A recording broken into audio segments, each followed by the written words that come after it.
In this class, we will continue our discussion of correlation by focusing on how the correlation coefficient can be used to indicate the extent to which one test can be used to predict scores on another test. The key statistical concept involved in prediction is the coefficient of determination, which is merely the square of R, or the correlation coefficient. The coefficient of determination indicates the proportion of the variance in one test that is predicted or explained by knowing values of another test. So what does it mean to say we can predict variance?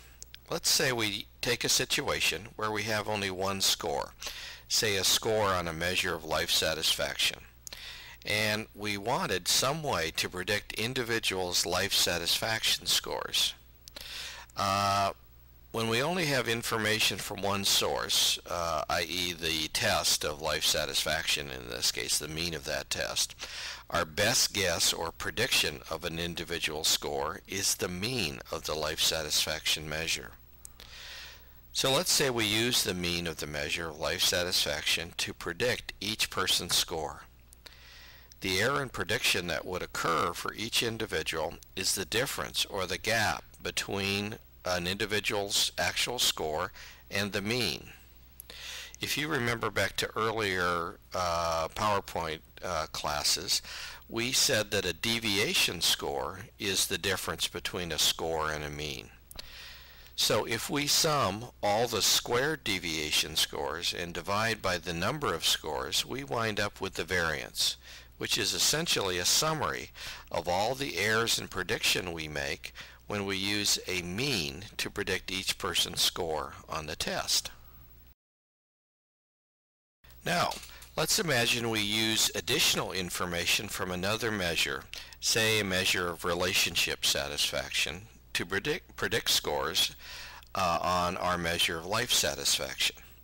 The coefficient of determination can be used to indicate how much of the variance in the life satisfaction measure can be predicted by using the relationship satisfaction measure.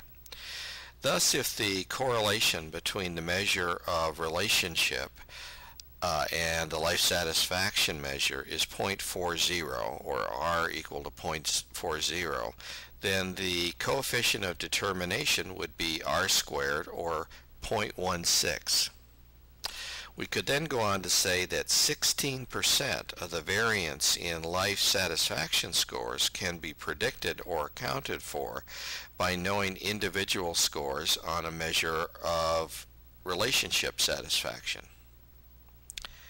Another way to think about the coefficient of determination is that it is the percentage of reduction in the original errors in prediction that occurred when we only used the mean of the life satisfaction measure to predict scores. So thus we have reduced our errors in prediction of life satisfaction scores by 16% when we added new information from the measure of relationship satisfaction. So related to the coefficient of determination is the coefficient of alienation, which is 1 minus R squared, and this indicates the proportion of variance in a variable that is not predicted by another variable.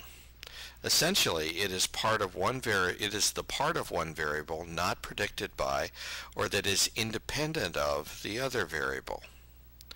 In our example, since the coefficient of determination was 0.16, then the coefficient of alienation would be 1 minus 0.16, or 0.84. Thus, we would say that 84% of the variance in life satisfaction is independent of, or not predicted by, marital or relationship satisfaction. In this slide, you see what are called Venn diagrams, which are frequently used to demonstrate correlation or prediction of variance. In this slide, we see the overlap represents the proportion of variance in one test that is predicted by the other, or the area represented by the coefficient of determination. The proportion of variance in the test that is not predicted by the other test is 1 minus the coefficient of determination, or what we call the coefficient of alienation. Note I have referred to the test we are using to predict scores as the predictor, and the test we are attempting to predict scores in is called the criterion. These terms will figure prominently in later topics in this class.